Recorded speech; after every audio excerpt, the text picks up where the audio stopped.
What's up, everyone? Welcome back to another episode of the Friend Zone podcast. We are already on episode 9. My name is John. I'm joined as always by Curtis and Josh. How are we doing tonight, boys? Hello. Pretty good. What's up, guys? We are in the middle of a tornado, hurricane, whatever the hell is going on outside. So if you hear crazy noises, we're sorry about that, but we can only do as much as we can control with the audio there. On that note, like, subscribe, follow, tell your friends. So this can be a thing, and then we won't have to worry about noises in the background because we'll be in a soundproof studio. Oh, yeah. There's also many flies flying around us tonight for whatever reason. So if you see any weird movements, it's probably related to that. All the fast hands in the world. The fastest hands in the world. That's what we're known for. Flies. Yeah.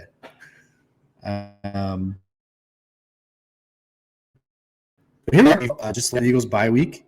And I guess starting off the show, was this the best bye week we've ever had, guys?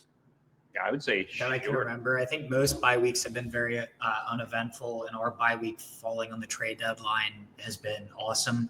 I saw a tweet that was like Howie's, our situation being given to Howie Roseman is just like a cheat code. I think of all the teams that have made moves, there have been some really good moves, but I think Rashid Shaheed to the Seahawks in particular, I think is a great move. Yeah. That was like a really underrated move, I think. Sauce Gardner's a good move. Sauce Gardner's solid, but I think they might have overpaid. But I think overall, I was really hoping Olave was going to get saved from I thought New Olave to the Orleans, Steelers would have been nice. Yeah. That would have been really nice. But anyway, going back to the Eagles, I think obviously they're just low risk. All three moves are very low risk, and I think that's what we've come to expect from Howie. But I think he really balled out, and I think the bye week will be great to get all these guys acclimated to our system, and a lot of them have already been in similar systems or this exact system. In the case of Jalen Phillips, I do, as John stated before the podcast, I hate how his name is spelled, his first name. But I love that we added another. Where'd that Jalen. E come from? We added another why? Jalen to the mix. Though. Why? There's so many Jalens. We already have so many. We added another. All the Jalens. We're only paying him $1.5 million. He's an restricted free agent after this year. So I don't know. It's like no risk really. I don't know. It was a third round that we got for, or it's our third round, and we got a third round for Hassan Reddick. So this is essentially replacing Hassan Reddick and we're going to get a better draft pick out of the situation. So You assume it's going to be a late third-round pick, almost a fourth-round pick, if the season continues to go the way that it's going. Yeah, and the pick that we have from the Hassan Reddick trade should be a high third-round pick. So it's not like we're without third-rounders after this, and what's the big deal? Again, I saw it related to the one thing I wanted to say related to this is I saw what's his name? Bruce Arians was on the Pat McAfee show, and he was talking about how they traded Gronkowski for like a third, fourth rounder. And when that fourth round came around the next year, they all just looked at the rings and were like, that's our fourth rounder. That's the knock on wood. That's the goal that we look at that next year. And are like, well, what's a second, third rounder if we added an edge rusher that can really provide help? I think with the addition of Phillips, Brandon Graham, and Smith getting healthy again, I just think that'll be huge for our pass rush, which has been kind of non-existent to this point. Jalen Hunt's been starting to come on. He has. Yeah, the pick six. He can go back to his role of yeah, coming off the bench and being that fastball guy. Yeah. He had a really good game against the Giants, but he just couldn't finish. Like And he'd break free. Yeah, obviously the Giants' offensive line is not. Not. Shout out to Illuminor, but he's not a very good player, and A lot of pressures, but had some ugly routes to the quarterback trying to finish. Yeah. So as exciting as it was, got to clean that up a little bit. Yeah, I think if the more obviously Brandon Graham coming into the rotation as I well. think the more healthy edge rushers we can add into the mix will help us, especially if we can move with Nakobe healthy. We can move Jihad to even pass rushing and mixing, being a stand-up and on the line edge rusher, linebacker. But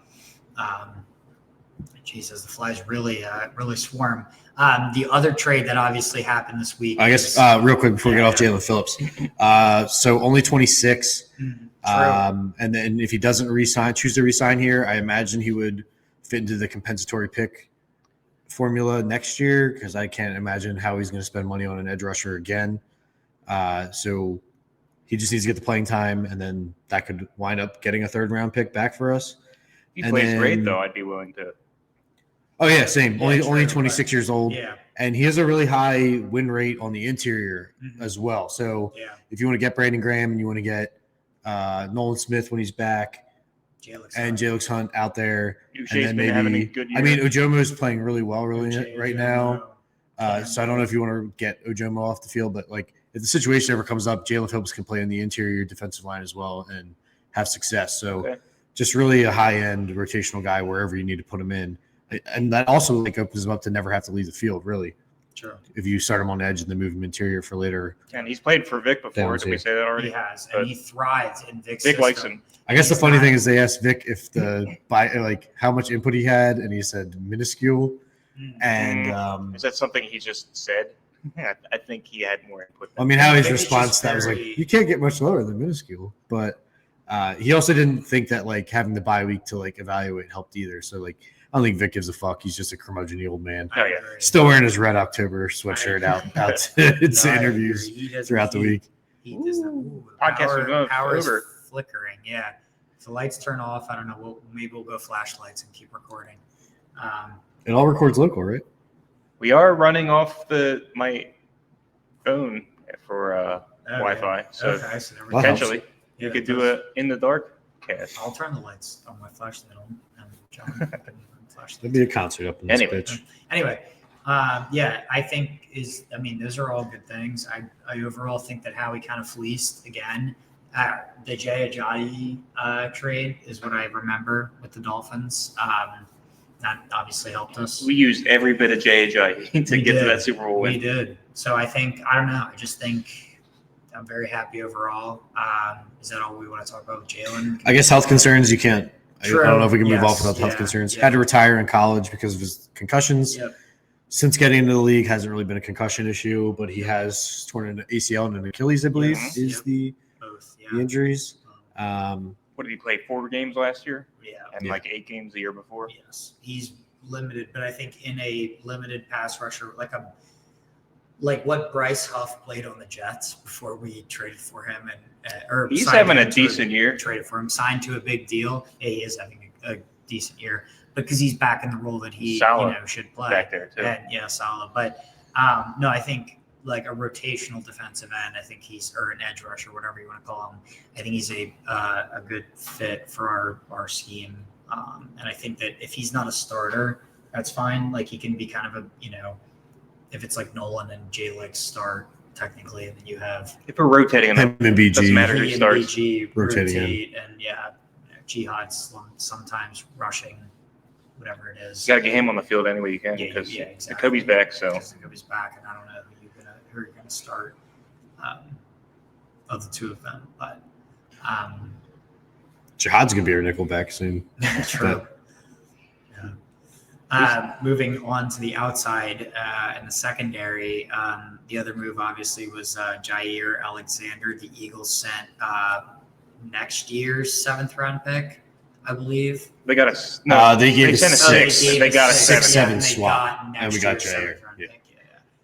6-7. So swap. He, in my opinion, for that compensation, he's probably not going to be great. I don't know. So initially, when I got the news, because I don't pay attention really to any other team, and I was like, oh, Jerry Alexander. Yes. He's good. I was excited. And then the more I read about it, I'm like, oh, he hasn't been good for a while. Yeah, I heard he's gotten his knee drained this year twice. He's only started 2 games. Oh, how juju of you. Yeah, and he is, I believe, 27, somewhere around there. 29, I think. Am I wrong? I could be wrong. 28, I don't know. 28, 29, 27, somewhere around there. Yeah, I mean, not that old. Not super old. A Pro Bowler, multiple-time Pro Bowler. I think he's 28. Okay. He's 28 years old. He's had his knee drained twice. I just think, I don't know, and he's played 2 games this year. He's been a healthy scratch. 61 snaps is what he's played. I just think So I think we can all agree. I think They didn't have any room for him to be outside corners on the field, which is not good for Jair, considering how bad that Baltimore defense has been. Yeah. But he's also like a veteran who's not going to play special teams, so that's like why he was getting cut so much. But I think like in our situation, if he's going to be a veteran who's not playing special team snaps, all he has to be is better than Dory Jackson, which is like a low bar and like cool, you got that on the team. But I think that still means Ringo is starting. Yeah. Well, Ja'Cory Bennett's coming back too, so. Ooh. So I'm so excited. I mean, like it's an unknown, but I'm not being shitty to you. Jair's also kind of an unknown. Yeah. So like whatever you're getting in the building, and then Michael Carter also kind of an unknown for us. I think Michael Carter, I have more optimism about, obviously, than Jair just as a slot corner, but I think we already over Ja'Cory too. Yeah, I like Michael I think they're kind of on the same level for me. Ja'Cory and him. Yeah, Bennett but they're and Carter. Different roles because Ja'Cory's like a bigger corner. He's like 6'3". Could play outside. Carter's 5'10", 5'11". He's a slot corner solely. He does not like play outside corner. I think the problem is, for me, Michael Carter is a better player overall at their position, like a better slot corner than Ja'Cory is an outside corner, but we need an outside corner more. So I think Ja'Cory might be more valuable to us. My thought is that the Carter trade was an insurance policy if we have to move Coop outside, which is maybe at some point they're going to have to. Makes sense. Yeah, no, that makes as sense. much as Vic wants to deny it's ever going to happen. That's what I think because I think of all the players, again, as I said, of Carter, Ja'Cory, what's his name, Jair. I think Carter's the most talented at their position. So I think Coop is the most versatile athlete we have. So we can move him to outside, which will suck because I think he's worse outside corner than he will be as a But slot. Still good. He's still going to be very good. He's going to be better than Ringo for sure. Oh, by far, yes, because he's bigger, or he's not bigger. They're about the same size, but he's like a rangier athlete. He's just like he's Coop. I don't know. I think he'll be better. But yeah, exactly. But I think if you have Quinyon and Coop as outside corners, and then you move Michael Carter to the slot, I think that's a really good move. I don't know if Ja'Cory will get playing time. I mean, I don't think we saw enough of him to honestly give like a good, in my opinion, a good estimation of what he. He's been hurt all year. He's been hurt a lot. Yeah, so I think I don't know. It's always good to add depth with Jair and Michael Carter, and I think. Didn't he get benched in the first Giants game? Yes. Yeah. I think so. Yeah. I don't know anything about that game still.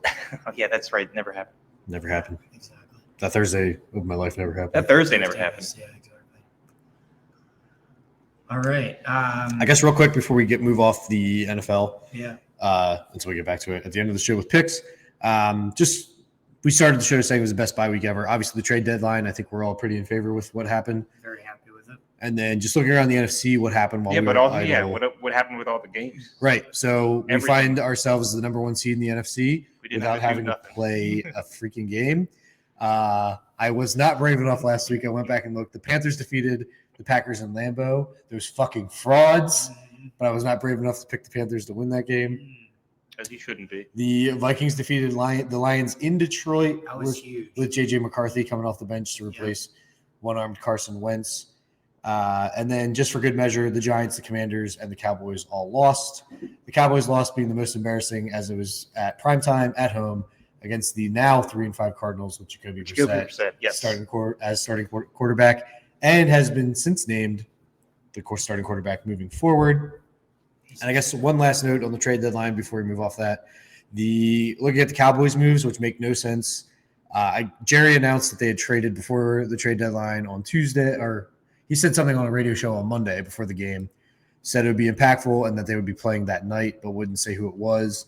Obviously, the trade didn't go through until Tuesday, and we found out it was Quinnen Williams for a Mozzie Smith and a 1-2. Mozzie Smith, a 1 and a 2, I believe, for Quinnen Williams. And please keep Jerry in power. So I believe the overall shakeup is they sent Micah Parsons, Mozzie Smith, the one that they got for Micah, they sent away, but they kept another one and they sent a 2 away, if that makes sense. I believe. Essentially, they traded Micah Parsons and Mozzie Smith Yep. for Quinnen Williams, Kenny Clark, and they moved up like 15 to 20 spots in the first round. Yes.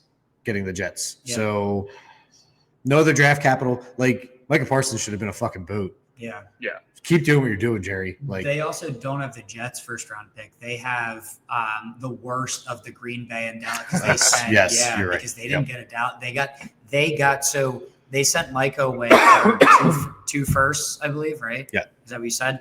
They sent one of those first that they got from Micah to the Jets. And it's the better of that. Who now have a war chest of yes, who now have they're gonna fuck it up, so don't worry. Yeah, I'm not worried about them. No, they will fuck it up. The AFC, it doesn't really even matter. We'll see them in the Super Bowl, maybe. They got all their good. They got rid of all their good players to try to get more good players. Jets.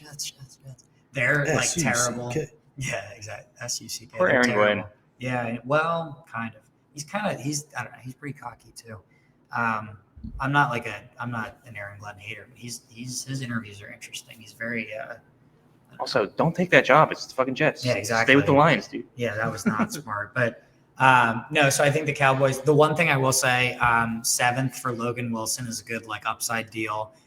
Logan Wilson is a good standing linebacker, like Mike or Sam linebacker. Good, like, the Bengals are a terrible defense. So any bad play he's had, honestly, it's like he's been a Pro Bowler on that defense, and that defense is terrible. So it's like that's a pretty good deal, and I think they only got him for a 7th rounder because he requested a trade. And a lot of teams don't really need one step. Linebacker. Just need one step. Yeah. So I think good. That's the one good addition for the Cowboys, but that is not going to move the needle on not at all. The second worst defense in the league, and the only good player they got was from the worst defense in the league. So and Quinnen Williams isn't even having one sack, I think, this year. I meant the Bengals are the worst. Oh, yeah. But Quinnen Williams is older than Micah. He is a worse player at his position and overall. And I think, I don't know. What are you doing, Jerry? Yeah, I don't know. But keep doing it. Yeah, exactly. Please, keep doing it. Never die. The only other NFL move that I wanted to talk about, there were two. Sauce Gardner, I think, was a slight overpay. I think 2 first rounders and Adonai Mitchell is interesting. But I think they're in very much win now mode. It's funny that they're all in on Daniel Jones. That's very funny to think about. It is. But I think Jonathan Taylor, it makes sense. It's like Saquon last year. He's having that type of year. He's having the best Saquon year. Yeah. So adding a Sauce Gardner on the defense in like a position that you need, 2 first rounders is a lot. It would have been like if we had traded for Myles Garrett or TJ Watt last year. It's gonna be sorry when they lose to the Eagles in the Super Bowl. Yeah, that's true. Knock on wood. But no, I think Sauce is a very good player. I think he's slightly overrated. I do think he's like a top 10, maybe top 15 corner. But I think that was a slight overpay for sure with 2 first rounds and Adonai Mitchell, who I think has had some bad moments this year, but is overall a solid young wide receiver on like a good contract on a rookie deal. So they add Adonai Mitchell to use with Garrett Wilson. I think that's a pretty good young tandem, and I think the Jets come out of this on paper looking great. They are the Jets, so they will end up completely probably boggling it, but with all the picks that they have. But we'll see. We'll see. Did you guys want to talk about any other NFL moves before we move on to? I guess we don't have to spend a lot of time on this, but we're in the home market, and obviously everyone blows up about everything AJ Brown does. But Jamar Chase couldn't even get into the locker room without yelling about needing one stop. Yeah. Micah Parsons threw Jordan Love under the bus this week. Yep. If any of that should happen here, like it'd be blown up. It'd be blown up going on. Yeah. And like I just don't understand why AJ Brown keeps getting this hate for probably just being a weird guy. Yeah. Adam Schefter made a point to tweet that AJ Brown didn't get traded. Yeah. And like I saw a comment under it that asked, "Are you going to make a tweet for everyone else that didn't get traded for the deadline?" Because like it's kind of the same thing. I personally do not like Adam Schefter after his comments about the tush push. After this, it's like, dude, you're not a football official. You're not. As much as I don't like this guy, you're not Dean Blandino. You don't have to make a call about this. Nobody cares what you have to say. You didn't play football. You're not talk about the trades and like rumors with teams. Don't talk about actual officiating of the game. You're not that guy, in my opinion. And it's like, dude, like I think Adam Schefter has it out for us. He went to a bad school. It's just a compendium of things for me with that guy. I don't like him. Ian Rappaport is He's my only guy. married because of 9/11. Exactly. I'm an Ian Rappaport supremacist. I love Ian Rappaport. Shout out him. Went to Columbia. Went to my shout out. My grandpa was an alumni. But yeah. I guess while we're on the tush push issue, just another thing, I guess. Every team this week used it. What the hell? Josh Allen has more tush push touchdowns used it. than the Bills. Jalen Hurts does, and they voted to ban it because they were worried about the safety of players and stuff. Safety. No one worries about when they run it about the officiating of the play. No one gives a fuck that they're doing it and how it's ruining football. And then I think like Collinsworth was on, or wait, it was either Romo or Nance. They're like, oh, it's just a team effort to get in the end zone. They just hate the Where Eagles. the fuck is any of that when Philadelphia runs it? It's not present. We're the ugly stepchild of the NFL. Even though we perfected it. Yep. Everyone just wants to get rid of it. If you voted to ban the tush push, stop running it. Agreed. You should not be in your playbook. You should not be in your playbook. Wow. Yeah. Speaking. All right. Do we want to move on to the Flyers or Sixers? Real quick, we don't need to spend much time on this either. Just some Phillies news. Christopher Sanchez was named a Cy Young finalist. Let's go. Dude. He probably won't win it because Paul Skeens is Paul Skeens. But if you look at the stat numbers that they are, yep. Sanchez was 13-5 this year in 32 starts, had a 2.5 ERA with one complete game to his record. Paul Skeens, I believe, was 10-10 with like a 1.9 ERA. So yeah, his team sucks. But like, bro, you already won a Cy Young. Let's give my boy Chris some hardware because he had a hell of a year. He deserves it. Wheeler probably would have been on the list too if things didn't happen. But yeah. And then I guess this one annoys me a little bit. Rob Thompson got a nod to be a Manager of the Year finalist.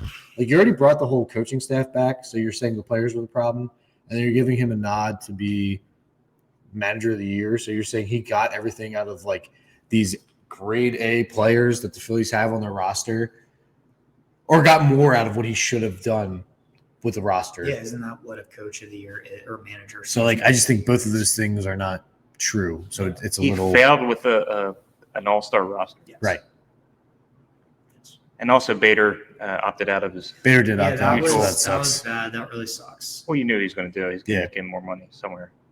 Or maybe we give him a longer. Come back here, please. Yes, you're great. But yeah, that's all the Phillies news I have. Any news on Schwarber floating around there? I've heard there's a lot more interest in JT than was to be expected, so they might have to give him like a 5-year deal, which I'm not interested in at all. Shouldn't have gave away that 18-year-old kid. That was okay. I will never give two shits about whatever that kid's name was. Like I can't think of it right now. Catcher. Yeah. Gary would know. Yeah, Gary would. No, Gary, no. Gary knew his name. When he comes in tomorrow, I'll be like, yeah, what was that catcher we traded for Duran? Yo, please do it. I will. And I'll report back to you guys what happens. Thank you. But anyway, it's Phillies news for now. He knew it when we traded him away. True. That's because he goes, the second we traded him away, he goes, that was because he was reading that on ESPN. Yeah. The second we traded away, he goes, oh, that was JT's heir apparent. And no, it was not. No, it was not. Marshawn is way ahead of that guy. Yeah, and Marshawn is not. And I said he's 18. He's not going to see the field till he's 27 Marshawn or is 30. also not JT's. The way this organization works. Eduardo Tate. I will never give two shits about Eduardo Tate or pitcher Mick Abel. Don't give a fuck. Mick Abel was bad. We left him in too long to make him like he became a trade like. Marshawn said, "I never saw a pitch like that before." Right, and he caught him a lot. Mick Abel had what, 2 good outings? Yeah, and then he became a liability because we let him like keep pitching instead of like sending him back to AAA and just being like, "Hey, build on that." Remember that guy who had 2 really good starts in the majors? Do you want him? But yeah, that's all I want to bring up about the Phillies. Just to touch on them real quick. I've been talking a lot, so let's go to the Sixers. All right. Moving on to the 76ers. Since we last talked, I believe I talked about how we had 4 games upcoming. We played against the Celtics. I believe that was last. The NBA Cup, baby. Yeah, that was and that aquarium Halloween. basketball court. That was a close loss. We came back after being down in the first half. I think, you can't win them all. The Celtics are very injured. I do worry about our ability to guard against small guards like Pritchard or Simons. But I think overall you can't win them all, and Jaylen Brown is very talented. And could it try hard enough? Well, I guess that's true, but nobody's done it yet. So I think then obviously we handled the Nets in a big win. I think the Nets are obviously the Nets. So for context for you guys, the Nets had, I believe it was 3 first-round picks last year. And used all of them and traded instead of packaging them for a player. They're in like full rebuild. So we beat them pretty handedly, but that's to be expected. They're going to be one of the worst teams this year. Did their players look good or no? Did they make the league? What'd you say? Like the 3 first-round picks? Yeah, 3 one played significant minutes. They looked fine, but we handled them. Trendon Watford was a big, we got Trendon Watford left the Nets last year, and the coach for the Nets was like very upset about it in interviews. He played great. He and Maxey grew up together, and he's played great so far in general.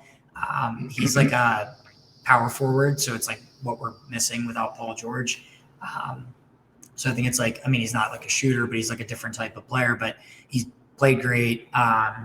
Oubre in general has been great. He had 27, I think, against the Nets. But yeah, Oubre, Maxey, Quentin Grimes, Trendon Watford. We beat the Nets handily, but that's what to be expected. It's a divisional game, and we should be able to beat them pretty easily. Moving on to the back-to-back on Tuesday and Wednesday, both bad losses in my opinion. The Bulls loss was worse. We scored 75 points in the first half of the Bulls game, which is the most that has been scored by a Sixers team in any half this season. Followed up by how many points? Followed up by pretty much nothing. We got absolutely spanked in the second half, for lack of better words.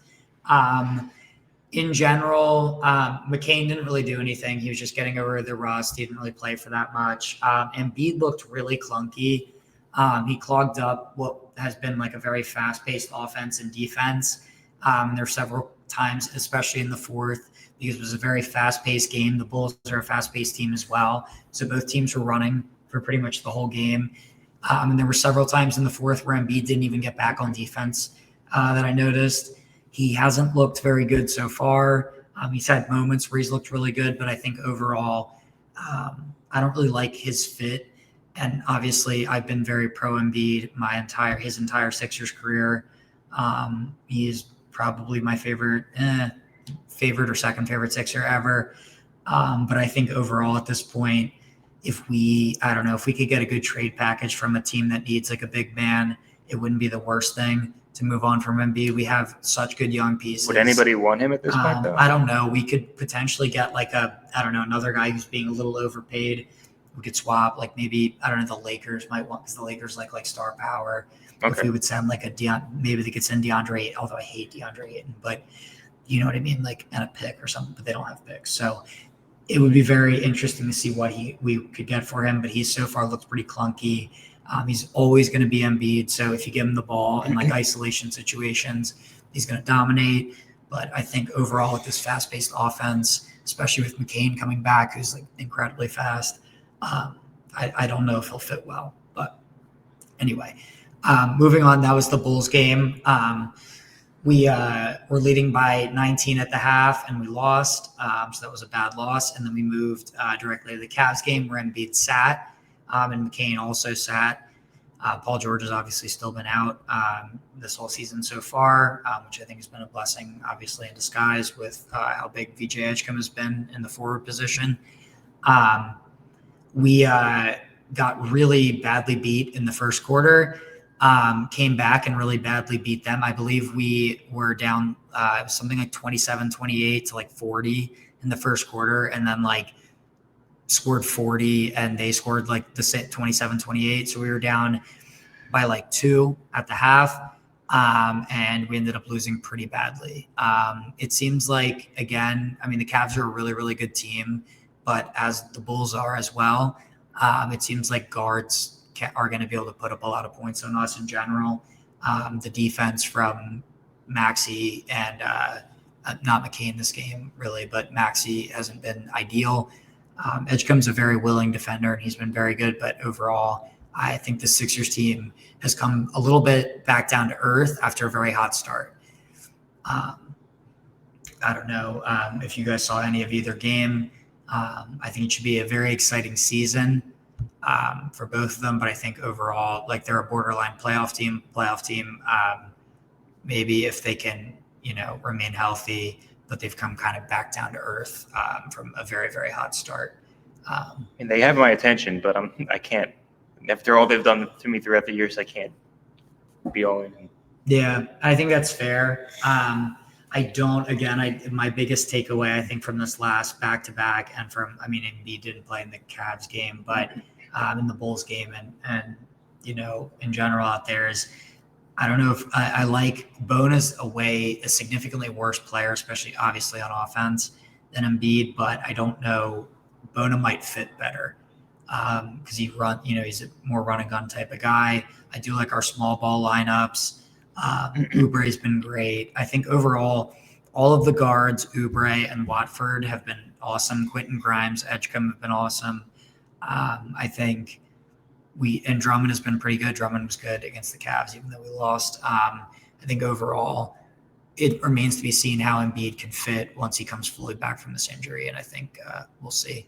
I'm cautiously optimistic for the Sixers, but I think they have come back a little bit back down to earth from where they were at. I think they were very much overachieving, and now they're kind of, we've seen how they are against playoff teams, so it's a little more realistic. So they're about to match up with what I'm about to say about the Flyers. Yeah. But Nick Nurse meter, where are we feeling on the coach?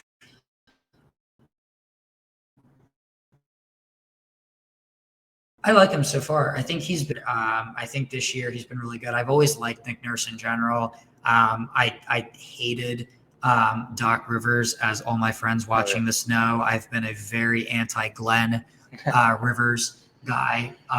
I think he is a choke artist, and I think his legacy resides on a team with 4 Hall of Famers in the 2008 Celtics team with Kevin Garnett, Paul Pierce, Rajon Rondo, and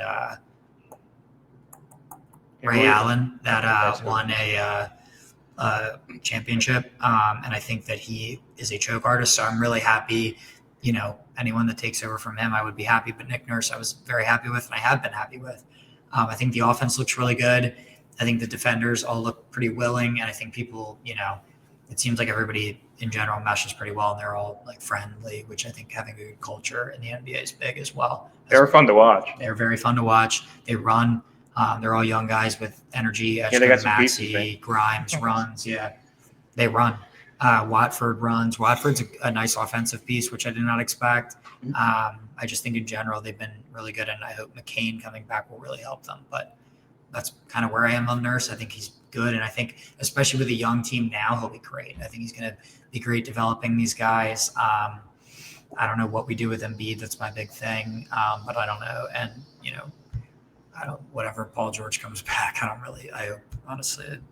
Can he not come back? Yeah, I really hope he retires, but he will not because he's owed a lot of money over the next few years. But how many more years do we have him?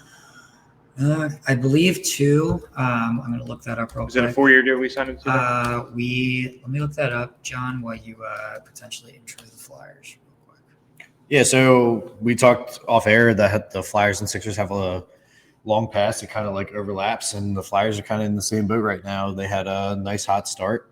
Zegras, man. Yeah, Zegras. I did not follow through with my promise to do a little bit on Zegras and Drysdale and like their comeuppance coming out of Anaheim together. They're kind of like the Alec Boehm and the Brandon Marsh of the team. Okay. As they're best friends in Anaheim. Obviously, we got Drysdale when we traded Billy Gauthier, and they got Zegras over the offseason. If you want to cut back in with your... Yeah, so Paul George, Josh, to answer your question, signed a 4-year deal So he has a player option in 27, 28. So that would mean that he is signed this year, next year, and then he has a player option that is worth $56 million. So he will absolutely be accepting that. We're going to have him for 3 more years. Nobody else is going to pay him that. So he will be on this team. He'll make $150 million from this team over the next 3 years to be one of our probably like rotational guys at the very best. I really hope the most money at the least. I really hope at the best he can if he could become just a very good spot shooter, and then we could just have him be a very good spot shooter, maybe try to play defense, something. I don't know. I'm very You're just low. pulling at straws here. Yeah, I'm pulling at straws. I'm incredibly low on Paul George, as every Sixers fan is and should be. But should never done it. But yeah, I wasn't high on. I think John remembers. I wasn't high on it when it happened. I thought he was, a guy who relied heavily on his athleticism, and he hadn't really. I don't think he really. I remember watching his leg bend the way it's not supposed to. Oh, that was horrible. But I don't think he really lived up to the contract that he got in Los Angeles. So I don't really know why we signed him to a max as well. That was insane. But all good. I think so. Yeah. Okay. We're good. So I don't really know why we signed him to that deal, but we did what we did. We'll see. I'm really happy with the young pieces, and we'll see. Yeah. So to move back to the Flyer side, cut you off. No, you're good. So yeah, Zegras and Drysdale. Maybe that's upcoming TikTok we make when we make a TikTok. Nope. We'll get on it. More things to do. So I believe the last time we spoke, it was after we played Nashville and beat them 4-1 at home. They had to finish their homestand. They had a back-to-back last Saturday and Sunday against Toronto and Calgary. Kind of like the Sixers, this is like seeing what the Flyers would look like against actual like playoff competition. So Toronto came in and we lost 5-2 to them. They were never really in this game. Vladar, who's looked pretty solid throughout the season, kind of just looked like he was lost. And to top off the loss on Saturday, Tyson Forster left with a lower body injury while blocking an Austin Matthews shot. He was in the locker room for a little bit, came out, played a couple more shifts, finished the game. And then after the game, they announced that he would be going on IR. Hockey injury reports are really scarce, so all they have to do is like label it an upper body or a lower body injury. So he's out with a lower body injury, obviously. And really sucks because the most consistent line was probably Forster, Noah Cates, who I love. I don't know if I've said it enough on this podcast, but Noah Cates is my guy. All he does is make great hockey plays. And then Bobby Brink is also on that line. Bobby Brink is like – I've always described him as like a guy who's probably like really dumb in real life and all he's good at is hockey. So like it's good that he's good at hockey because that's what he does. It's really good at hockey. So had to replace Forster on that line. So far, Tockett's tried Owen Tippett on that line as he's like a similar player to Forster, speedster with a really good shot. So that's kind of what they've been trying. Well, they tried that weekend. We came into Sunday on a back-to-back, which – we played. I don't know who Calgary played Saturday, but both teams were on a back-to-back. Really sloppy hockey, really boring game. Alexei Kolosov started for us. He looked okay. We lost this game 2-1 and like just a really ugly game, but like someone had to win the game when both teams were tired. That was what the Sixers Bulls was like. Sixers Bulls was like. I mean, I get it, but like, yeah, yes, you're a professional athlete. Yes. You got to know that these things are going to be happening. Yeah, Embiid was loafing. So after that game, I'm just going to read this all because Tocchet was being kind of throwing daggers at guys. But anyway, here's a quote. I'm an honest guy. I'm not ripping our players, but proceeds to rip the players. But we need some guys to get some will. I think we have a couple guys the last 2-3 games that are accepting that it's just another hockey game. The fans pay a lot of money here to watch games, and I don't think we have them in a half-decent product. I don't think we have them – I copy and pasted this. It doesn't make sense. But anyway, I don't think we have them a half-decent product the last 2 games. Probably gave. I don't think we gave them a half-decent product. Yeah, probably what it is. I think they were kind of a boring game, and it falls on myself. I got to get these guys to start to show some will. So if I had to guess what these words are directed at, it's probably Travis Konechny, who's kind of had a slow start in his first year of an 8-year deal with a lot of money. He had an opportunity – where he was like free to the goalie in the Calgary game on Sunday, and he looked back and passed. And like statistically, it makes more sense to move the puck. You're going to catch a goalie out of position and maybe not getting to where you're going to shoot.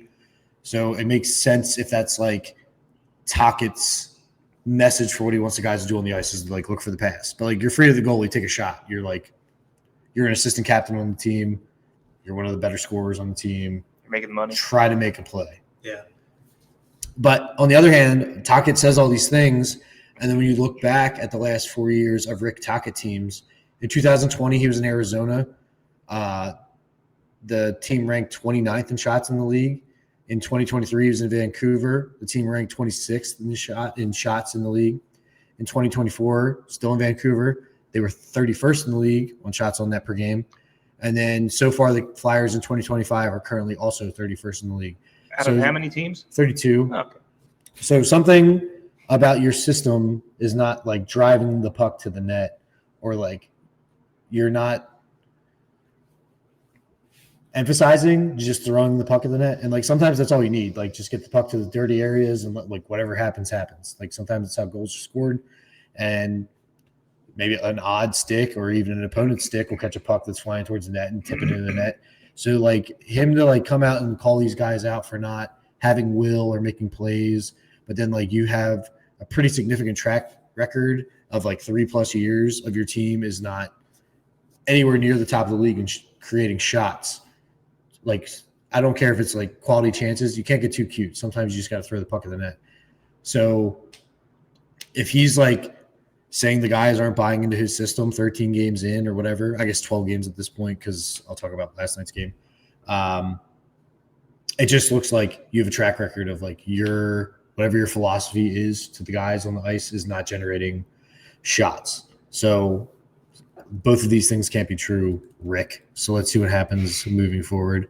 So all that happened after Sunday night. The boys were back on the ice last night against Montreal in Montreal. Nice little Canada trip between home and then playing the Canadiens last night. They came out and they outshot Montreal 42-20. So they did put pucks on net, but they were up 3-0 in the first period, proceeded to blow the 3-goal lead, and also give up the 4th goal in the second period on 9 shots. So they gave up 4 goals and 9 shots in the second period. And then they wound up my boy almost half. Nikita Kribenkov got his first goal of his career to tie the game and put us into overtime and then eventually shootout. Trevor Zegras is the only one who scored in the shootout, so he remains hot. He also had a crazy spinning behind the back pass that set up one of Bobby Brink's goals in the first period. So that dude's on a heater. Thank God we got him, because Mishkov still continues to look bad on the ice. Don't know what's going to get him going. I don't know if it's just fighting through it this season and then maybe he finds his legs, finds his game. But right now, Mishkov is not the guy that we all expect him to be, and we'll monitor that going forward, obviously. Maybe it's the sophomore slump. Could be. But, yeah, so our next game is tomorrow against Nashville. In Nashville, we just beat them, like I said, 4-1 about last week. And then we have Star Wars Day on Saturday against Ottawa in Philly. Claude Giroux coming home again. We just lost to them in Ottawa 2-1. So we'll see how G's homecoming goes there. Pretty much all I have on the Flyers right now. All right. Do we want to move on to college sports real quick? Sure. Josh, we could even cut this, but I just sent you a link. Could you play highlights? Sure. I'm going to pause this real quick. I hope we're not going to get we won't get claimed by the ACC. It'll be fine. I'm sending up Mason Heinschel highlights because if we can pause it real quick. Somehow. So I can. Yeah, there it is. We're back. You didn't think we were gone, but we were. All right. Moving on to Pitt football. We are, the wind is really kicking, but we are currently, we have been ranked by the College Football Playoff Selection Committee, number 24, not by the AP poll or anything, but by the College Football Selection Committee. We are ranked. One big thing that I wanted to note, I have been a very anti Pat Narduzzi on this podcast and in my personal life very often. But I will say I saw that he has now been ranked 8 out of his 11 seasons at some point, which for Pitt, that's very big. We're not obviously a huge name program. We're kind of a mid-level Power 5 school, so it's big to be ranked. Even though we put out a lot of NFL talent with a very little. None of it ever overlapping, to my knowledge. Yeah, unfortunately, if you look at Fitzgerald, McCoy, even going back to like Marino, I mean, obviously Marino Dorsett is when we were very successful, but Kenny Pickett, Jordan Addison, DeMar Hamlin, all these players that are, whatever, Darrelle Revis. I mean, not that Darrelle Revis and DeMar Hamlin are on the same plane of existence, but you know what I mean?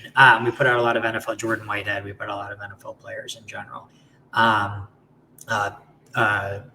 Servassier Dennis for more recent, but Mason Heinschel, if you want to roll the highlights with no volume in the background, if that's possible. Let's see. Is that possible? I hope it's possible.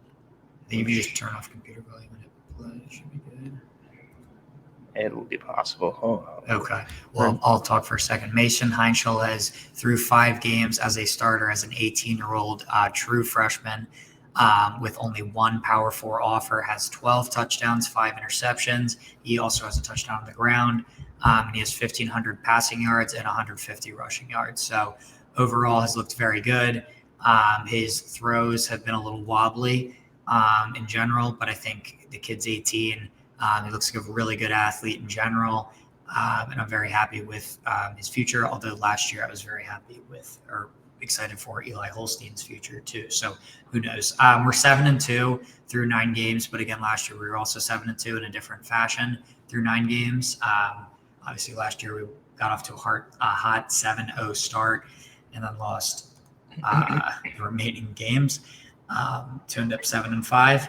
So hopefully we do not end up 7-5, but we do have 3 upcoming interesting games. If you want to roll the highlights. All right. Whenever. We are rolling the highlights.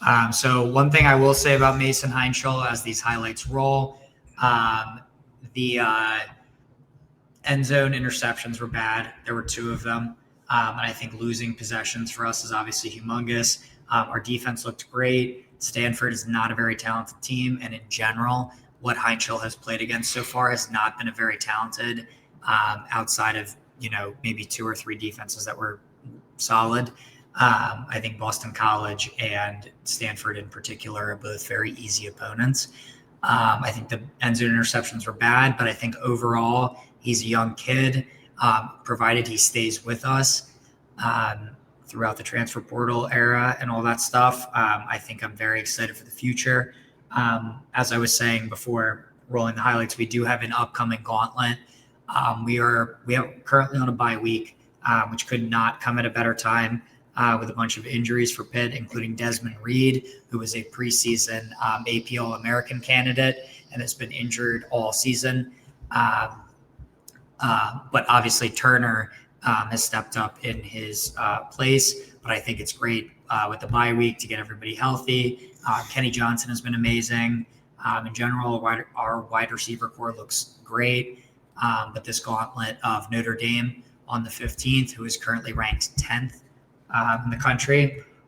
We then play Georgia Tech, who is 17th, and then Miami, who is 18th. So if we win out, we could win the ACC. Virginia, for some reason, lost to NC State, but it doesn't count as an in-conference loss. I don't understand it at all. I tried to look up an explanation for it, and I couldn't figure it out. But we need Virginia to lose. They're currently number 1 in the ACC. Now that Louisville is ranked, the Louisville loss doesn't look bad, and that's our only in-conference loss. So I don't know. I'm really optimistic for Pitt. They're definitely going to just get their doors blown off by Notre Dame. It's going to make me very sad, but a man can dream. So that's all you need. Pitt Panther can dream. So hopefully, shout out to Pitt, hail to Pitt. I hope that we we win, I'm happy for the bye week, and I will be very happy to have a Saturday with no stress and be able to watch other football games and not worry about it losing. So shout out to Mason Heinschel, and I guess moving on to the other great Pennsylvania State school. So opposite end of the spectrum here for stressful Saturdays. Penn State football right now, they just do football things. I mean, they go out there, they play a game. We should hang the banner that John, do you have any highlights you want to send me? We hung with Ohio State for one half of football. That's true. A whole half, though. A whole half, yeah. 17-14 at halftime. Like, I watched it with a I looked at it. No, that's pretty close. And then I looked up again and it was not. Yeah. I mean, I feel bad. They are the number one team in the country. They're the number one team in the country. They're very good. Our backup quarterback who's filling in for Aller right now, Ethan Grunkemeyer. He's from that area, so it was like his homecoming to like try to show out. He had a good half. Yeah, he did have a really good half. He really had a good half of football. He did. But you know what? I don't understand why we hired. Full disclosure, I went for a run during the second half, but I did see the first half. Makes sense. Yeah. Hiring Jim Knowles has not been an advantage at all season. Like, you would have thought he would have been like, hey. You think so? Jeremiah Smith. Yeah. Good. Yeah. But no. Yes. Also very good. Leaving him in one-on-one coverage multiple times was a choice. Yeah, that was interesting. It was like anytime number 7 I thought got cooked. Whoever number 7 for Penn State is had a terrible. Yeah, no secondary. Yeah. No secondary, and all the wide receivers in the world on it. Yeah. Yep. It was like anytime I looked up, Ohio State was like, you know what? What if we just threw it deep? Who's the other guy? The other wide receiver? And it Ohio always State? Worked. I don't know. Let me look up. Sorry. All right. But yeah, so I think the line ended up being at like 18 and a half. Tate, like, Carnell Tate. Good Carnell Tate. Yeah, he pulled out. Everyone. Yep. Yes.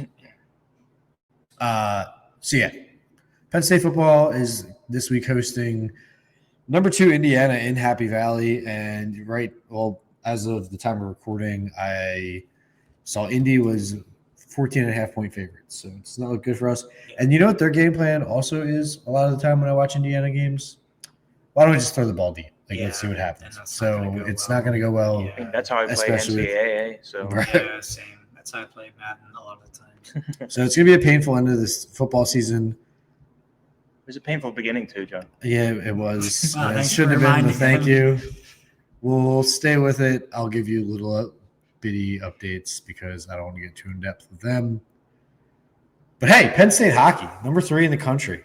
Last week, I think we talked about it after we beat Ohio State for the first game of the 2-game series last week. Came back last Friday, beat them again, 4-3. Buck the fuck, guys. Let's go. Ohio State was 17th in the country. Penn State moved from number 4 to number 3. This week, we're traveling to East Lansing to face number 1 Michigan State. Those games will start Friday and Saturday. The big update for Penn State's offense is one of our better forwards, Aiden Fink, is going to be missing the next couple weeks. And I think it was actually – out of my face. Get Fink out of my face. He's a junior forward. Aiden Fink and Andrew Funk. As I keep saying, they had legends. They had a nice core last year around the team. He was one of the more upperclassmen. He's been around for a little bit. Guy Gadowski, also one of the best names in hockey. That's our coach. That is a hockey name. That's our coach. It would be a football name too. True. His son is on the team as well, and his name's Mac Gadowski. So that's also cool. Is hoping to get him back after the winter break. So hopefully, that's like 2 months away still. So we'll see what happens. He's had 2 goals and 7 assists through the early part of the season. He's going to be pretty hard to replace. So going to be a tough game going into East Lansing. But to tie this back together, the Flyers, Michigan State is actually home of 2 of our more recent winger draft picks. This year, Porter Martone was taken first overall. He was the 6th selection this year in the draft. And then Shane Van Saghi, I believe is how you say his last name, was a second-round VANSAGHI.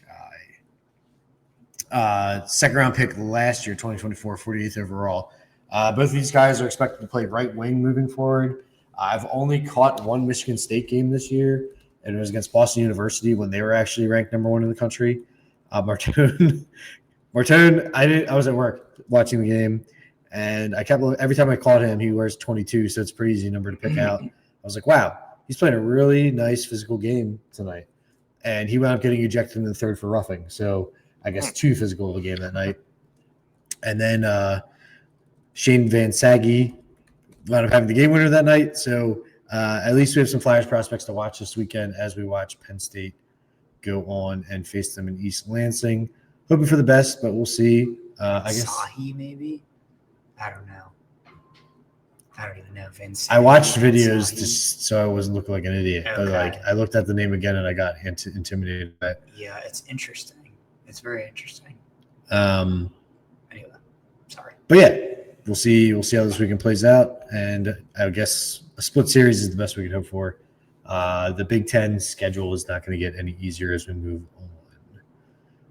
Anything else we want to jump into before we look at last week's picks? I will say one thing: we are currently in a tornado. Before we jump into last week's picks, the wind is really insane. So moving on to last week's picks. John, do you have the spreadsheet pulled up yet? I do. And do you have an overall tally yet, or no? Not for everything. Plus, we're missing a week because. Okay. Well, I mean, the week, whatever. And then there's that week that we all miss. Whatever we have. It is what it is. We can overall tally whatever we have, and nobody really cares. I'll make that homework for next week. So week 9 was kind of a tight race. Okay. Curtis wound up winning 10 with a record of 10-4. Josh and I both had a record of 9-5. If I only didn't pick the Saints. If you didn't pick the Saints, you would have tied Curtis. Sticking with the bet, right? It's my bet, man. Okay. So we did record after Thursday's game had already started last week, but we all said that we would have picked Baltimore. I believe all of us. Yeah. Against the Dolphins. We all picked Chicago to beat the Bengals. Not the game I think any of us expected, but Chicago did wind up pulling that game out. Sure did. 2 losses for everybody. We all picked Detroit, who obviously lost to the Vikings. Yeah. And we all picked Green Bay because I'm a coward. And even though I called them frauds, I didn't pick Carolina 2 weeks in a row. But Green Bay wound up losing at home. Did anyone see Jordan Love throw the worst pass in the history of passing a football forward?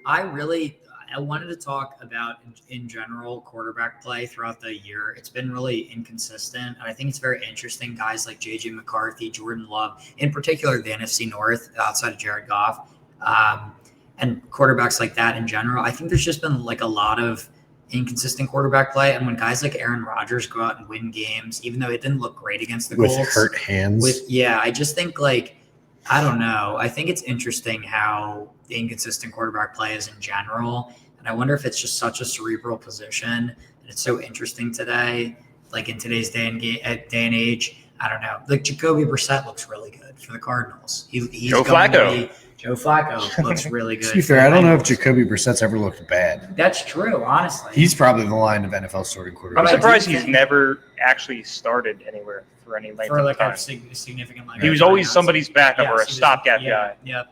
He was never He started for the Colts, right? For 6 or 7 games. But because Andrew Luck was. Was that the Philip Rivers year? It was Andrew Luck year. I believe he was. I'll Google that, but.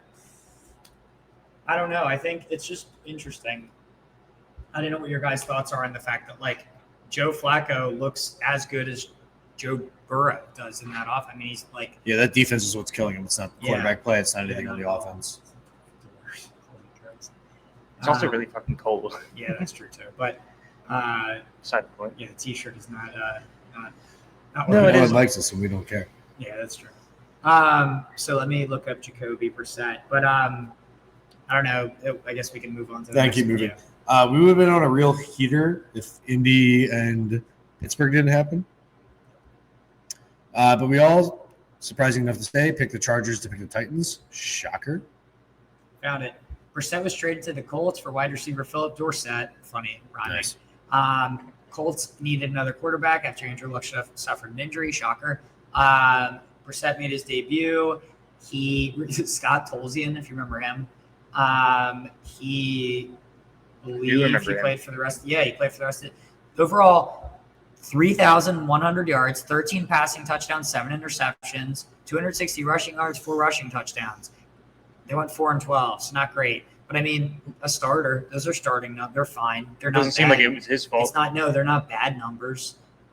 3,000 yards and however many games he played is it's not solid. I don't know. 400 rushing yards too. Like I don't know what their roster was, but who was he even thrown to back then? We don't have to really look it up. Yeah, we don't really have to. I mean, whatever. Just we can move on. But say it. Let me say.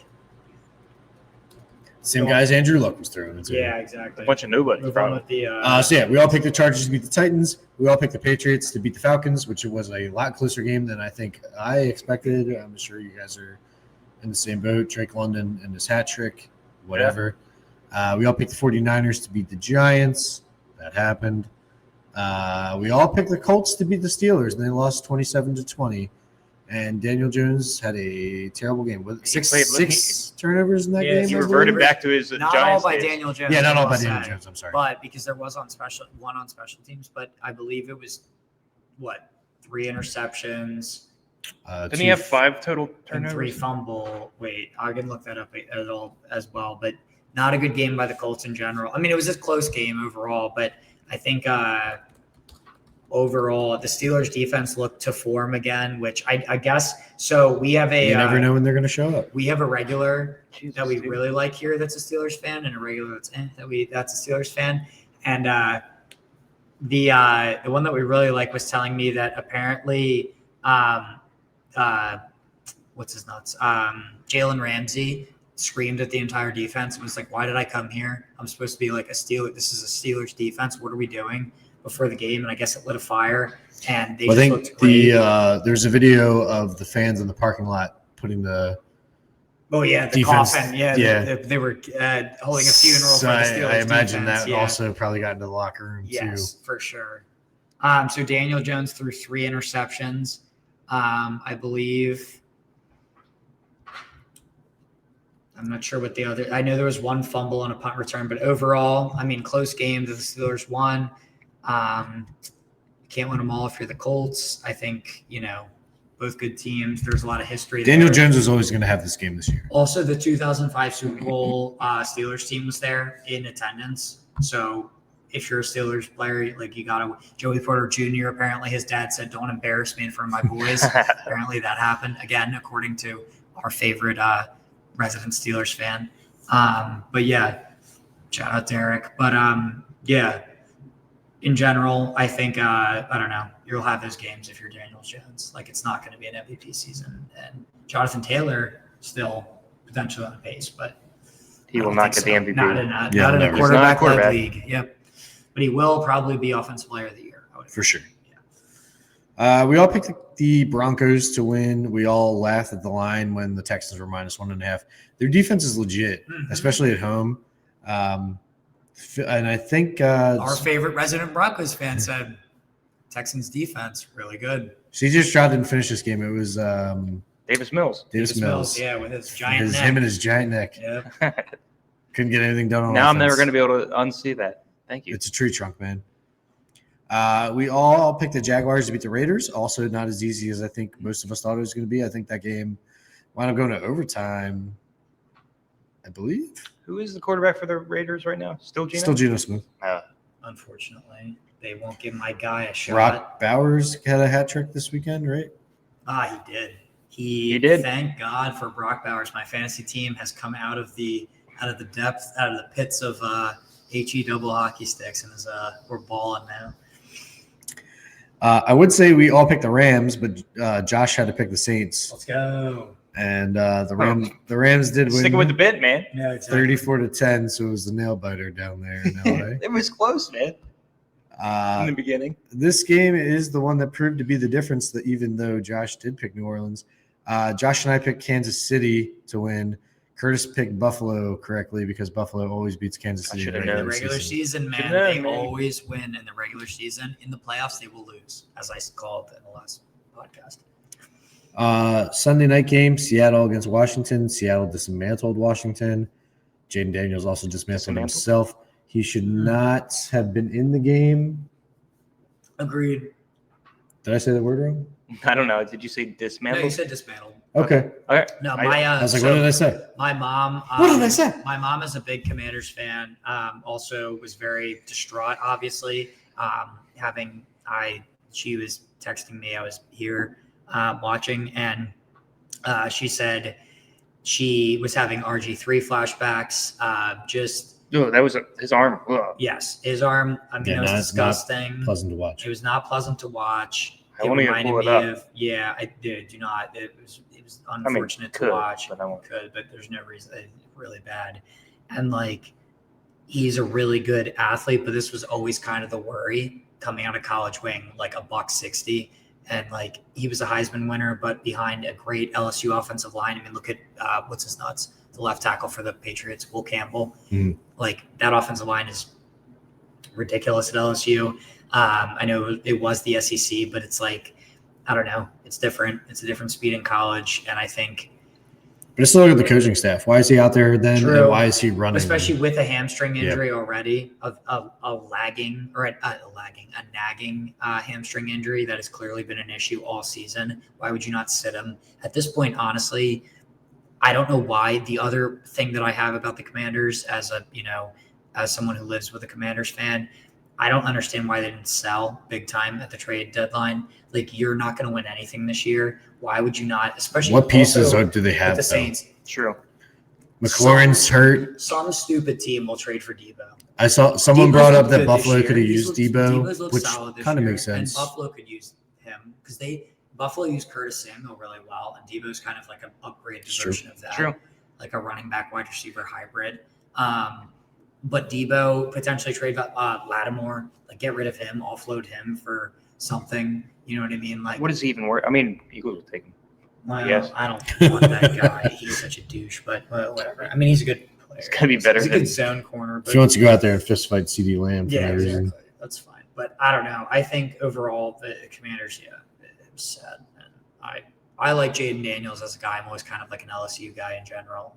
Like weirdly, I don't know why, but the same way that you're kind of a weirdly Georgia guy. Yeah. I'm kind of weirdly an LSU guy. I'm not a huge Sam Darnold guy, but if this game was close, he might have thrown for like 700 yards in this game. Dude, Sam Darnold is a monster this year, and I'm very he and JSN look very good. He apparently, there's been reports out of Seattle. 21 of 24 for 330 and 4 touchdowns. He looks ridiculous, and there's been reports apparently that he came into Seattle, and when he interviewed before they traded with him or whatever, they talked to him, and they were so beyond impressed with him. Like Mike McDonald was this guy's beyond above and beyond what we thought he would be in terms of already understanding the scheme and all that stuff. He's the Jets wasted him, man. The Jets wasted him. The Panthers dude, wasted he looked him. Great at USC. Obviously, he was insane. He shit the bed in Minnesota. He did.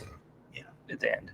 And I think in general, in the clutch, he may shit the bed, but as a regular season quarterback goes, he seems pretty good. And crazy. Dak Prescott award goes to every year. 31 out of 32 teams are not going to win the Super Bowl, so it's at least competing is worth something. And I think Sam Darnold gets you there competing at the very least. But one crazy fact: at one point, the Panthers had Baker Mayfield and Sam Darnold in their that's team true. at the same time. Made Baker Mayfield play scout team defensive end, right, or something like that. Because Daniel Jones was a scout team safety on the Giants, which is crazy to look at now.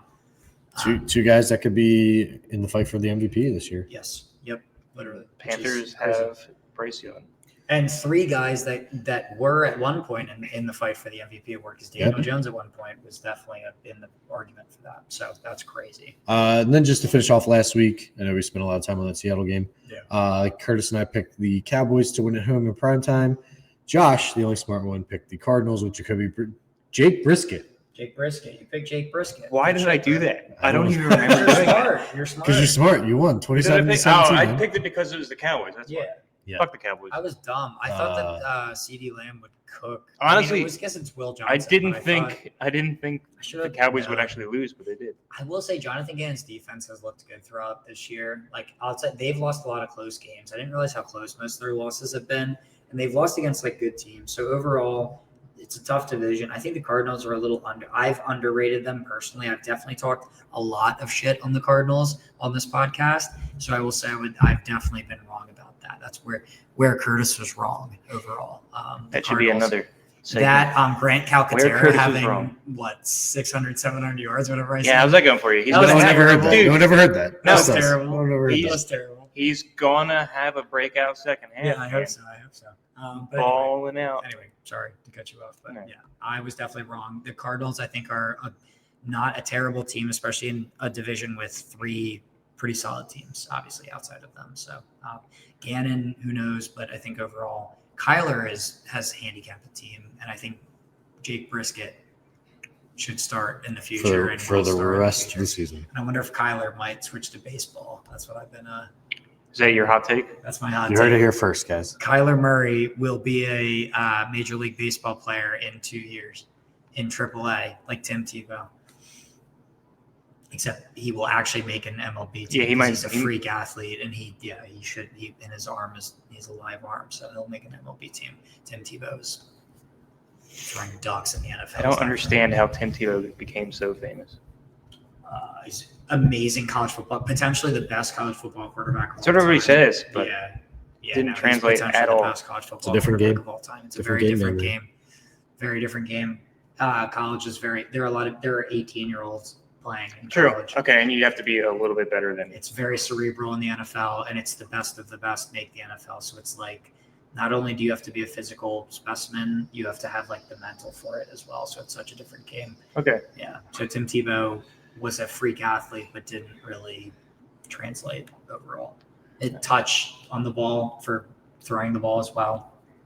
Good athlete, maybe not a quarterback. Tight end probably would have suited him a little bit more, but had the moxie of a quarterback. So hope you enjoyed our segment. Now Josh knows. Yeah. There we go. All right. After where Curtis was wrong, now Josh knows. We'll jump into the Week 10 games, and we'll all go out and get blown away by a tornado. Yeah, seriously. We'll see. All right. So to start off Week 10, the Thursday night game, the Vegas Raiders go to Denver to face the Broncos. The line right now, actually, I don't even see the line. 9.5 is what I see from ESPN Bet, favoring Denver, obviously. It's in Denver, and that defense is legit. Give me the Denver Broncos I think they will stomp them, no pun intended.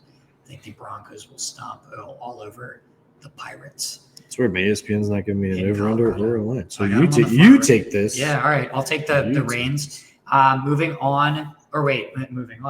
Moving on to Joshua. What do you think, Senor? I think Broncos country. Let's ride. All right.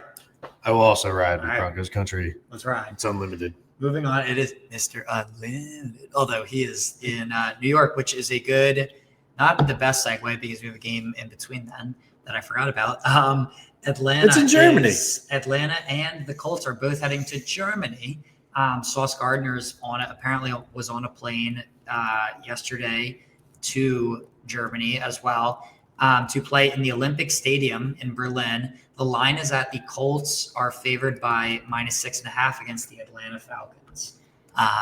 The one thing that I would like to note, the Atlanta Falcons have been the second worst against the run this year on defense, and Jonathan Taylor is Jonathan Taylor. Well, there goes my take I was going to have. Jonathan Taylor Thomas. So I'm going to ride with, the team that overall has played a lot of games in Europe in general, has a good fan base in Europe, I would imagine, after having played a lot of games overseas. It seems like them and the Jaguars, I don't know, my mom would kill me, but for not knowing the difference, but they and the Jaguars have both balled out in Europe. So give me the Colts and Jonathan Taylor to run all over a bad Falcons run defense. I was gonna do a nice little upset and say the Falcons thing, but then you said the run game thing. So don't let me sway you. But. No, that swayed me. I'm gonna go with the Colts. Okay. Colts have been very consistent. The Falcons have been very inconsistent. Give me the Colts. Yeah, I think so. We're both agreed that Colts Broncos, Peyton Manning situation. All three of us, actually. Yeah, all three of us. Both. Sorry, meant to say three. Both. All three. Todos. So moving on to where Broncos country Let's Ride actually resides.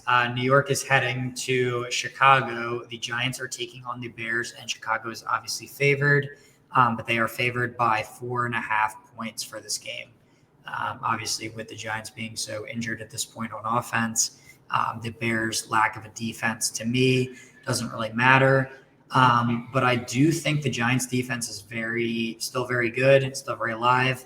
I'm not sure what you guys are thinking about this game. in general, John, if you want to. What's the over-under? The over-under is 47.5, which the Atlanta and Colts game was 48.5, which is interesting. Because the Chicago Bears defense is very bad, and the Giants secondary is really bad. So I don't know why. Say they're gonna give me the over, and I'll take the Bears. Yeah, okay. Yeah, I agree. I think I don't know why it's less than the Colts Falcons, which I think the Colts defense is going to stand pat against a very mid Falcons offense. I'm going to take the Bears. The Bears. I am going to. You guys both took the Bears. I'm going to be a contrarian, and I'm going to take the Giants. You're an idiot. Enjoy that. No, Enjoy you know that. what? That's not. That's Enjoy Long Island. You don't have a bit yet. That can't be your bit. My new bit is switching back. Give me the Bears. Okay. Smart. I hate the Giants. I was gonna trying to be a contrarian, but I hate the Giants. So and they're so bad. Give me the Bears. The Giants are so bad. Jackson Dart is solid. He'll be. That's all they have right now. That's all they have. Oh my And god! their This is defense. another bad slate of football. Jesus oh my god! There's Christ. so many blowouts heading after that. So after that, we have one of probably what I would have meant. Oh my god! So the over-under on this game is 50.5, and I think maybe one of these teams will score all 51 of those points. I'm excited. The Buffalo Bills are heading to the beautiful Hard Rock Stadium in Miami. The line is -8.5, which I think is pretty nice to the Dolphins. Should be more Bills than that. will be taking on the It's because they had a Dolphins. Thursday night game this year that was close. And I will start out and just say that I think all three of us are going to take the Bills. Yes. If I had to guess. You didn't have to ask. They're still frauds, but give me the Bills. Yes, the Bills are going to spank the Dolphins. The Bills have a very easy schedule this year, and they should easily beat the Dolphins. Moving on to one of the worst games potentially ever. The Cleveland Browns are heading to on my screen. MetLife Stadium. Oh, I skipped it just because I wanted to talk about it. I'll go back to it. But are heading to MetLife Stadium in East Rutherford, New Jersey. The Browns are favored by -2.5. Give me that line all day. Give me the Browns by a touchdown. I think the Browns are a way better team than the New York Jets are. I think the Jets just sold their entire defense, which is the only thing that they kind of had. And I think the Browns still have a solid defense. Even at Joe Tryon-Shoyinka doesn't really move the needle being traded away from the Browns defense. They still have Myles Garrett. Myles Garrett against Justin Fields. Give me the Browns easily and give me them by a touchdown. So I'll take the line even in East Rutherford, New Jersey. Oh, and give me two players to get injured because it's MetLife Stadium. It's got to happen. Yeah. I hate that we're making it very boring today. Yeah. But I'm also going to agree with you and take the Browns. There were a lot of players. I don't know if you saw this on Twitter, X, whatever the fuck it's called now, that play Twitter. for the New York Football Jets. Just kind of having like exasperated tweets. So I don't even know what that defensive unit's going to look like when they show up I agree. of the Legit. remainders. So unfortunately, I will also pick the Browns. I also am winning on the going to road. be starting Jerry Jeudy on my fantasy team because I think he's going to have a field day against a very depleted New York Jets defense. Moving back up to another 1:00 game, the Baltimore Ravens and their lack of a defense are headed to Minneapolis, Minnesota. This is interesting. It's very interesting to me. The purple at battle. least that, the purple battle. That's true. Great color.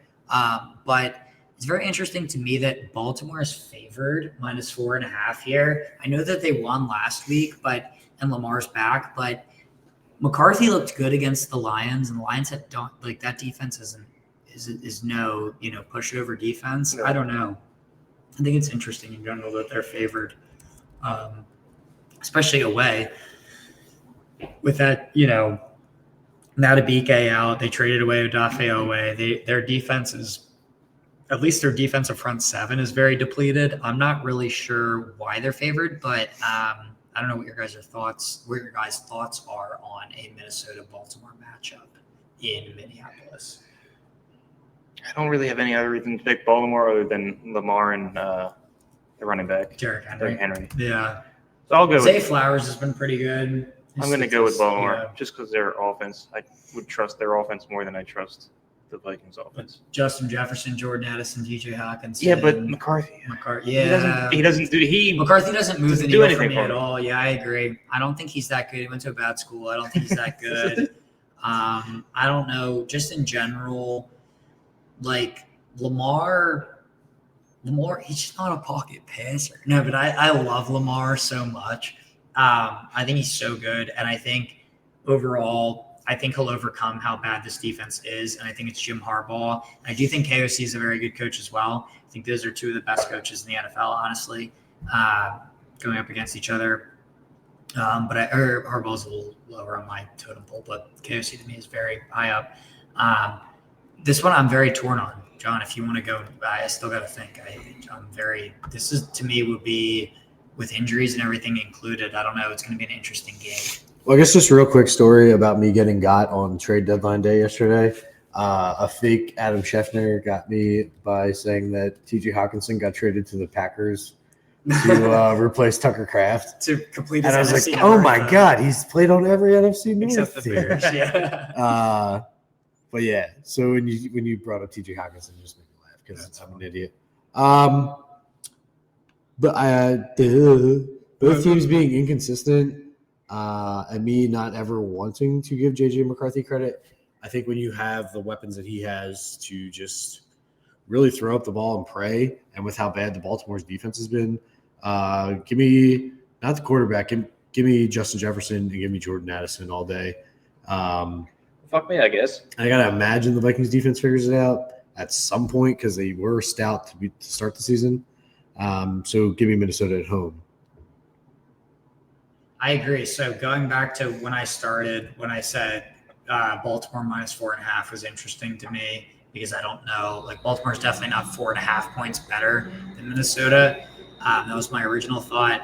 I'm gonna say that they're not, I think that Minnesota will win by like a field goal. I think it'll be a close game because Lamar, Derrick Henry, Zay Flowers, Mark Andrews, it's still a very good offense. But Minnesota's defense was really good before the last few weeks, and they just beat the Lions. So give me the Vikings at home.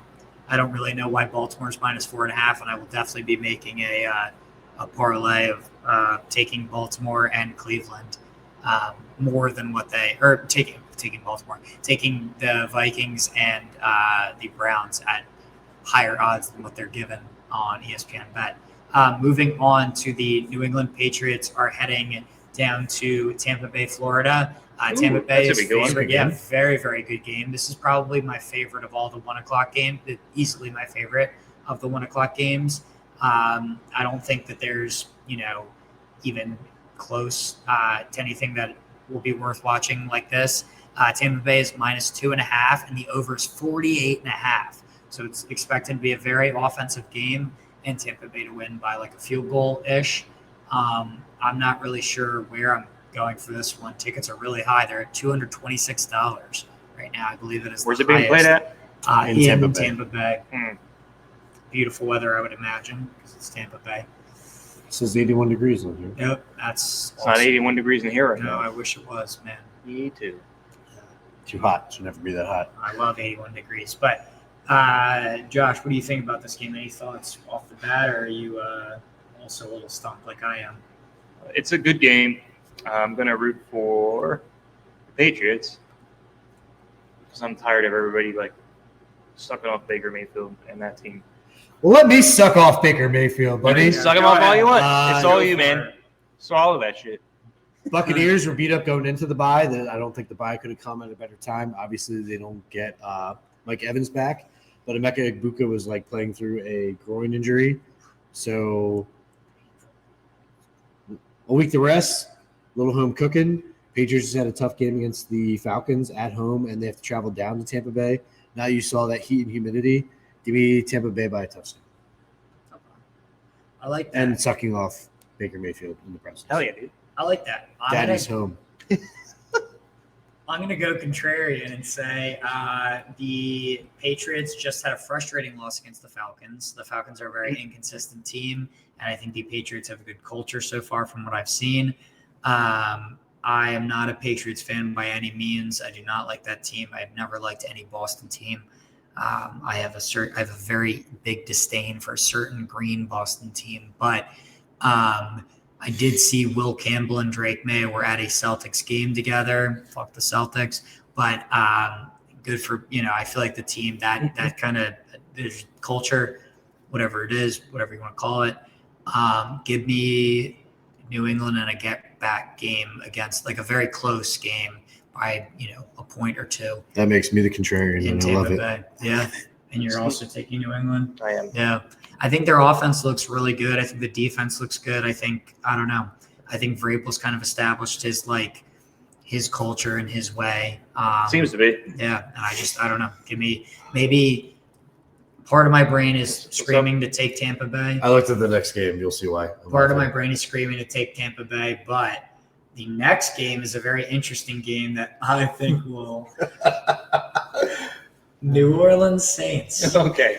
are traveling. Tickets are as low as $65. Hell yeah. Not as low. That means we not can all go. Not as low. I'll pay for all of you. You got to pay to close the brewery too. True. Oh.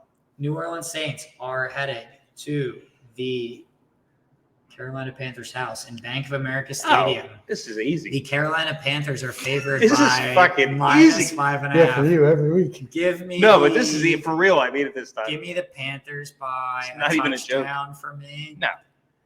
Give me the Panthers by a touchdown. They just beat the Packers, so if they lose to the Saints, I don't even really know what's going on in Carolina, and I can't quantify it. Hold on. This is easy. I'm not even joking right now. The Saints are going to win this fucking game. Oh, But, There's like, no world. There's no world. no, where the Saints they're win. winning this game All right, so by give me, 10 points. give me Rico Dowdle to The have. Saints are winning by 10 10 points? points. The Panthers might win by 20. No. Yeah, give me No Rico fucking Dowdle way. to have 3 touchdowns. Saints, man. The Saints. You're are going to be so laughing bad. next week when we're doing this. Yeah, when my boy Tet McMillan has 3 touchdowns. Yeah, Rico Dowdle, Tet McMillan. More like even- Tetanus McMillan. Well, maybe. Well, maybe. I hear that's what they call him. Hubbard is going to ball out. Yeah, give me the Panthers. So John and I are both Yeah, obviously I'm taking the Panthers as well. Yeah. I'm not even joking. This is so easy. Mm. They're going to get their second win of the season. Hands The down. Panthers just beat the Packers. I don't care. It's a fluke. They've also beat the Cowboys. Who cares? Cowboys. Cowboys suck. Cowboys are bad. Tyler Anyway. Shuck, man. Well, All right, man. is Shug starting? Is that what's happening? I have no idea. I'm rooting for you. He's I don't- there. I think Spencer Rattler's still starting. Okay. Well, that's a cool name, too. So I'll read the next game while you're looking that up, Yeah. but I still don't have lines. I guess I don't know who would be favored because Oh, the it Texans is are Tyler always Shug. always Let's favored. go. Let's go. So Fucking told you. the Shug. Easy as shit. 5-3 Jacksonville Jaguars are going to Energy Stadium in Houston, So Texas, where you don't have lines. to face the Texans. Yeah, I'm on the ESPN's website, and Me they're too. not on here. But anyway, if you want to Probably take need over to with get the your new Lions, computer. Yeah, I'll Tim. take over. Yeah. You said Jacksonville is heading to Houston, and the line is the Jags are favored by only 1.5 points, which is interesting. Ooh. Obviously, the Houston defense is stacked and really, as John said earlier in the podcast, proved itself against a stout Denver Broncos offense. I think I don't know. I think this is a very tough game. It's an in-division game. So far, Liam Cohen to me has looked like he's controlled these type of tough games. I mean, they beat the Chiefs. I just think I don't know. I like Jacksonville. I like what they're building. I think minus 1.5 is a little shallow. I think give me the Jags by a field goal, something like that. Maybe a touchdown. Don't agree with you, Jags all day. I think their offense. They just traded for Jacoby Myers. I think That's a nice pickup. I think that and the Seahawks adding Rashid Shaheed, which is a good transition. But before we have to get John's pick. But I think both. I'm also taking the Jaguars. Okay, there we go. So we all That was easy. got the Jaguars. I think both transitioning to the 4:00 slate. Both Jacksonville and Seattle picked up very, very good, like second wide receivers for their number one wide receiver, who are both studs. So I'm very excited for both those teams. I think they're both, they both are risers this year. Moving on, Arizona, who I just hyped up a little bit before this, are starting off the 405 or the only team at 405, heading to Seattle. The line is Seattle minus 6.5. So what do you, Josh? What do you think about? Seattle's on fire. I'm gonna go Seattle and Sam Darnold. I agree. Give me JSN. I think he's wide receiver 1. I think he's right now in the offensive player of the year conversation. He's so good. He's so good. Wasn't expecting that from him. Yeah, he's cooked, and as you know, he's a wide receiver for sure. That I always thought would be good, but I didn't know it would be this good. Yeah, give me Seattle at home. That the 12th man doesn't hurt. We'll go into this week's segment of John was wrong, and I know I'm not the only one in this camp because we've all just talked about it. Yeah. But I believe I started the conversation in a podcast episode earlier that JSN was not a number one. We did talk about this. He's going to hit 1,000 yards already this week in week 10. So That's kind of crazy. Yeah. I mean, he needs 52 yards, and he'll be at 1,000. He's on track for Offensive Player of the Year award. If not close to it, and he'll definitely, I don't think anybody thought Sam Darnold would repeat what he did last year. I didn't think he would exceed it for sure. Yeah. It looks like he's exceeding it so far because the way that he's, especially with the weapons, it's not Justin Jefferson and Jordan Addison and TJ Hawkins, as we've talked about before. It's not that offense. The fact that he's kind of exceeding his production and it's a less talented offense. I mean, obviously JSN's a 1, but Justin Jefferson's the best wide receiver potentially in the NFL. I don't know. Overall, Seattle looks great. JSN looks great. Obviously give me Seattle. That's where I was going. Really good. That's where I was going with that segment of. I thought we already. John was wrong. Sorry. My bad. Sorry, I didn't we all cut you off? I didn't mean to cut you off. I thought, my bad. I guess. I just don't think I ever actually picked them. I just said that. No, said JSN wasn't a 1. Yes. Well, at this point, I think it's pretty clear. JSN is a 1. He is a 1. He's the top 10. Yes, I would agree. And Potentially top 5. Top 7, I would say at this point. Yeah, we're getting there, man. Yeah. So moving to, we got to move the pace a little bit. Moving to 425, we have a 2-game 425 slate. Both pretty solid games in my. Well, one's going to be a really good game. One's going to be a blowout in my opinion. But the Los Angeles Rams are heading to San Francisco to take on the San Francisco 49ers. The line is at Rams -4.5 right now, and the over/under is at 49.5, which is high for 2 solid defenses, but I guess both offenses are cooking. So the 49ers are very injured. Give me the Rams. I think the Rams are great. 49ers have had injury problems. I like both coaches, but again, give me the Rams. Stafford looks awesome. Nakua looks great if he's healthy. And Devontae Adams looks like a stud. I think he has 5 touchdowns within 4 yards or something like that. So he's just like a red zone stud. He's essentially like Gronkowski down there. Get them with a good separation double move, and he's open. Give me the Rams. Agree. You can't go against the Rams at this point right now. Yeah. Especially against that team, San Fran. Fair. Yeah, when I look at the NFC, I think that the Rams are just a class above the 49ers right now. It being a division game and in Santa Clara and not San Francisco. But it'll probably be a closer game than we expect just because of the division and how well they know each other. But I think Mac Jones is playing well with a bunch of nobodies. He is. Plus this guy named Christian McCaffrey, who that's true. Surprisingly good. And Brian Robinson Jr. looks really good for them. Oh, that's right. They did get him. Yeah. So the 49ers offense looks good, but I think overall Rams. So, Rams sweep it. Yep, Rams sweep it. So moving on to Detroit, heading to Washington and Landover, Maryland.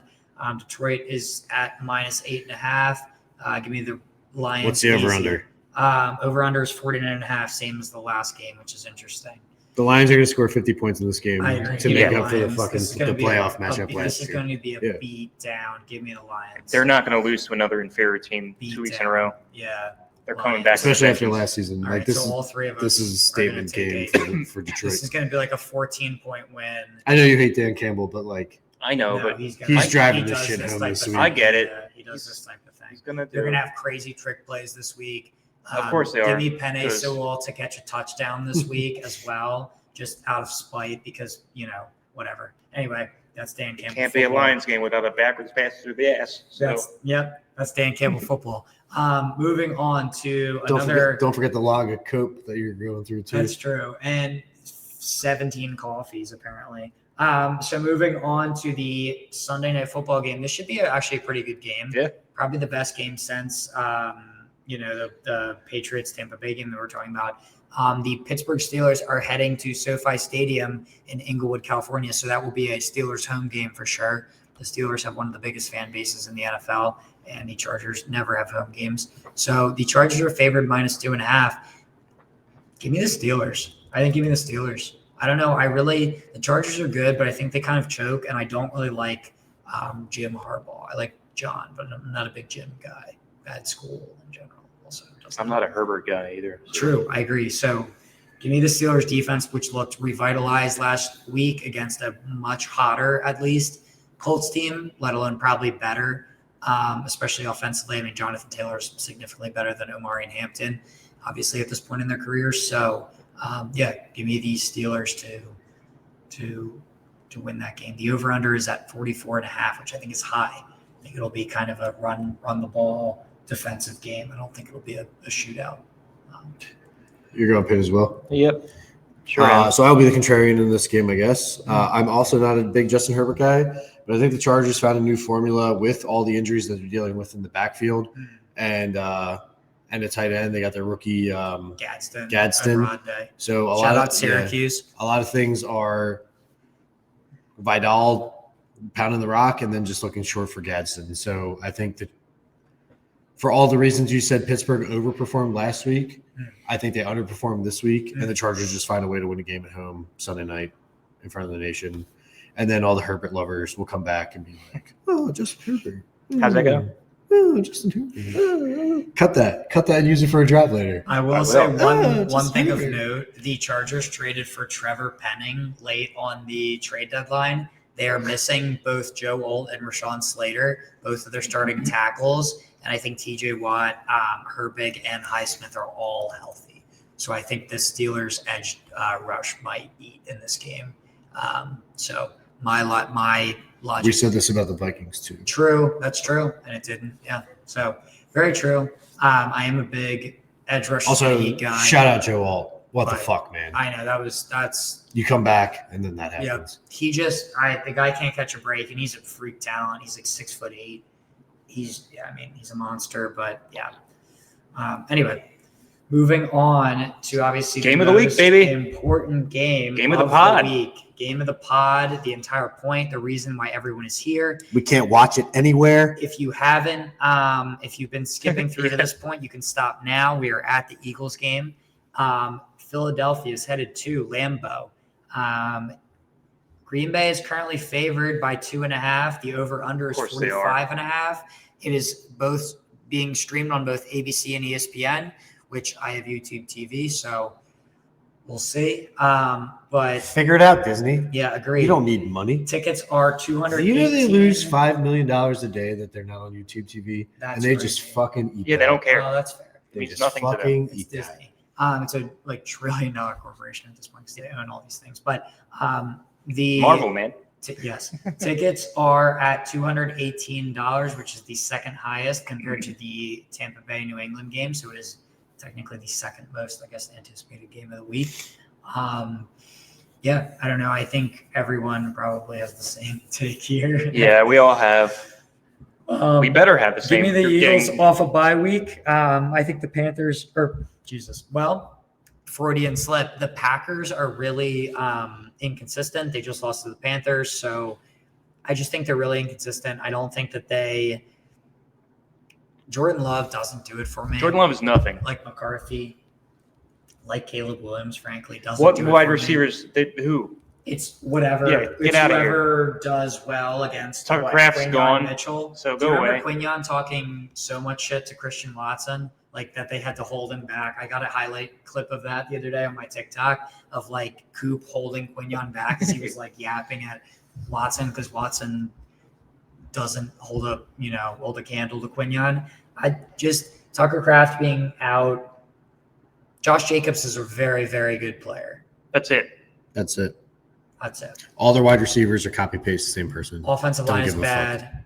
Their offensive line has been a problem all year. The rookie they drafted hasn't been great out of Arizona. He's played limited snaps, but he hasn't been great.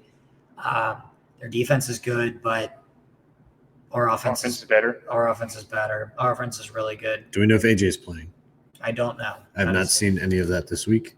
I haven't heard one way or the other. While you're looking that up, I don't want to make this a stat of doom, but Nick Sirianni's 4-0 coming off of bye weeks.